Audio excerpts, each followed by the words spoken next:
Hey there, Saki here from Saki Tech. In today's video, we will do a full comparison between the iPad Air 2 versus the iPad Pro. Now, just to give you a perspective, the iPad Air 2 was released in October 2014 and the iPad Pro in November 2015. So the iPad Pro is clearly the latest and greatest tablet from Apple. However, iPad Air 2 is still a powerful tablet and a leader in the 10-inch tablet market, and I'm sure people are wondering what's the difference between the two. What we are going to do in this video is do a deep dive into the specifications, software features, and unique features of both these tablets and see if we can answer questions like, shall I get the iPad Air 2 or the iPad Pro, or perhaps which one is specifically right for me, or simply which one is better. So let's dive in and find this out. I will first go over categories in which I think they are very similar and then slowly move on to everything that is different, followed by a conclusion. The first thing I want to take a look at is the design and the build. And this is easy. Both the iPad Air 2 and iPad Pro are crafted from metal, encased in a beautifully formed aluminum unibody. It's the same story. You get the brushed aluminum body on the rear, beveled edges, a slab of glass on the front, and the famous home button with the Touch ID sensor. Just look at them. You cannot deny that they're gorgeous, even if you hate Apple with a passion and lust after Android. Also, when you hold them in your hands, they will feel like $1 million. That beautiful, sleek, and polished metal feels fantastic when you hold it, but I do warn you, it is also prone to glide out of your hands onto the floor if you're not careful. You will probably need to buy a case or some sort of protective skin to make sure your investment doesn't shatter to 1,000 pieces. Okay, so that was easy, and that's that. Let's move on to the software. The software experience is almost the same. Both tablets run the latest version of iOS and largely offer the same exact experience. Now, iPads are all about fast and smooth operation, ease of use, and a venue for quality apps to get things done or to enjoy some great looking games. Whether you get the iPad Pro or the iPad Air 2, you get access to all the same apps from the App Store.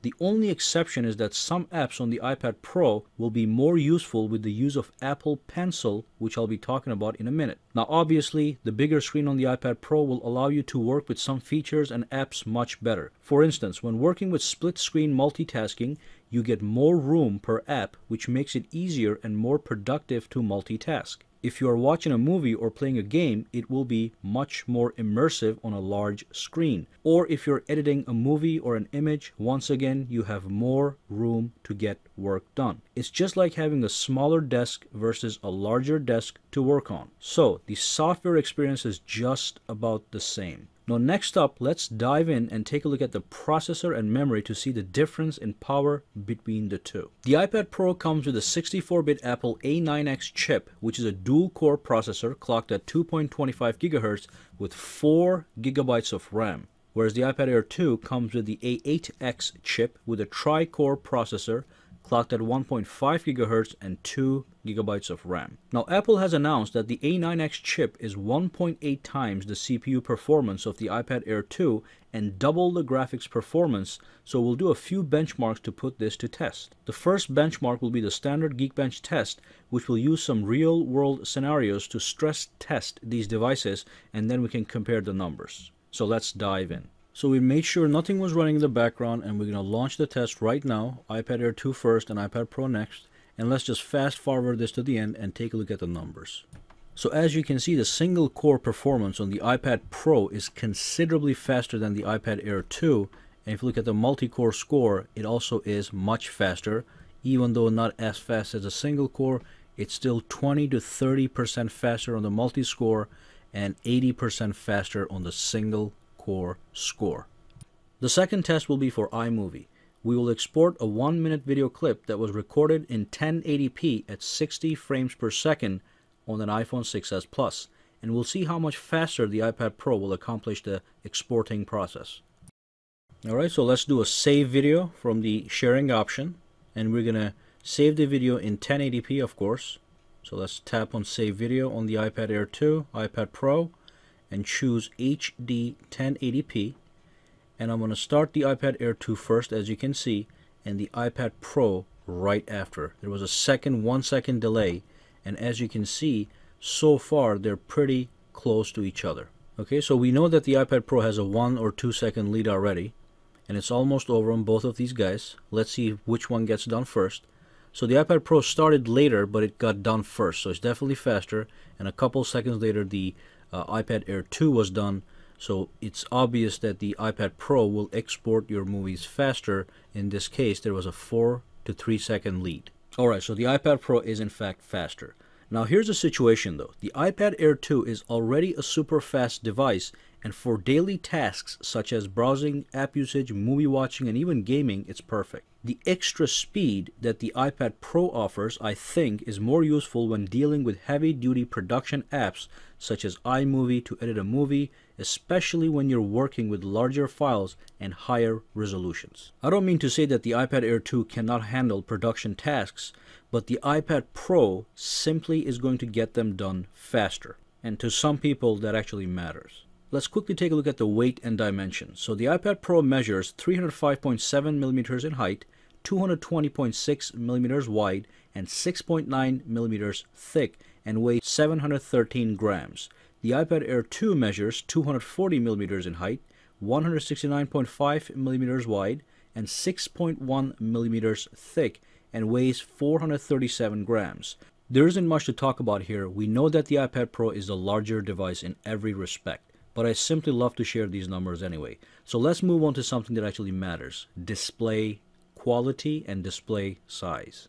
The iPad Pro has a 12.9-inch screen with a resolution of 2732 by 2048 with 264 pixels per inches, and the iPad Air 2 has a 9.7-inch screen with a resolution of 2048 by 1536 with 264 pixels per inches. Both the Pro and the Air 2 come with gorgeous displays. Now the iPad Pro does have an enhanced multi-touch technology that allows for the Apple Pencil to work with it for precise note-taking. But otherwise, the quality and sharpness of the display is equal for both. You get the same amount of pixels per inches on either tablet, which is 264. Both of these displays feature anti-reflective coating for better daytime visibility and fingerprint-resistant coating for reducing those annoying smudges from your fingers. And honestly, the only decision to make here is whether or not you need a larger screen or not. So let's move on. And let me quickly talk about the speakers, which are considerably better on the iPad Pro. First of all, it has 4 high-fidelity speakers, 2 on the top and 2 at the bottom, that produce 3 times more sound output than the iPad Air 2, which only has 2 speakers at the bottom. So if you watch videos or listen to music, you can bet that you will get richer and louder sound from the iPad Pro, and trust me, I did a test on this. The iPad Pro sounds much richer and louder, especially for watching movies. So just keep that in mind, and let's move on to the Apple Pencil. The Apple Pencil, when used to write, draw, or sketch, is extremely accurate. It really does offer pixel-perfect precision like Apple claims, and it does it with no lag. So the moment the tip of your pencil touches the screen is the moment it starts to write. Unfortunately, I wasn't able to get my hands on an actual Apple Pencil for this production, but I have done some extensive research and do have some hands-on time to tell you that the Apple Pencil is a fantastic accessory for those of you who are interested in the iPad Pro as a device to take notes, draw, sketch, and create. Not only do you get a close to natural sense of writing and drawing, but you can digitally enhance your work to make it even better. And remember, the iPad Pro has a built-in palm rejection technology, which means you can use the Apple Pencil while your palm is actually resting on the display without affecting anything. And yes, it works flawlessly. Now obviously the iPad Air 2 is completely lacking this feature. This is a comparison video, and I'm compelled to tell you that if serious note-taking and sketching is your thing, the iPad Pro is obviously the much better choice thanks to Apple Pencil.